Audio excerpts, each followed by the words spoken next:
வணக்கம் மக்களே. இன்று மார்கழி 19 திருப்பாவை பாடல் அந்த நாராயணன் அருளோட இன்னைக்கு நம்ம தெரிஞ்சுக்க போறோம். வாங்க விளக்கம் பார்க்கலாம். மார்கழி காலையில கண்ணன் தூங்குறாரா? இல்ல, நம்ம உள்ளத்துல தூங்குற பக்தியை தான் ஆண்டாள் எழுப்புறாங்க. ஒளி எரியிற குத்து விளக்கு, அதுல சொல்றது என்ன தெரியுமா? ஞானம் இருந்தால்தான் இறைவன் வருவான். மெத்தையான பஞ்ச சயனத்தில் கண்ணன் சுகமா படுத்திருக்காரு. அதனால அவர் உலக சுகத்துக்கு அடிமையா? இல்ல, சுகத்துல இருந்தாலும் சுகத்துக்கு கட்டுப்படாதவன் இறைவன்.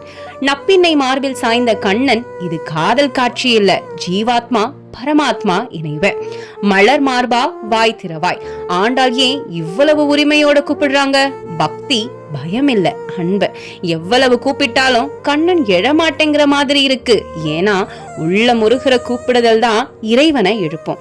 ஒரு கணம் கூட பிரிவு தாங்க முடியல. அதுதான் உண்மையான பக்தி. இந்த பாசுரம் சொல்லுற ஒரே விஷயம், இறைவனை எழுப்பணும்னா முதல்ல நம்ம மனசை எழுப்பணும்.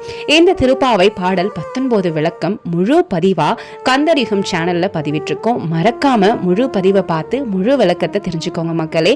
அந்த நாராயணன் அருள் உங்க எல்லோருக்குமே பரிபூரணமா கிடைக்கட்டும். இனிய புத்தாண்டு வாழ்த்துக்கள் மக்களே.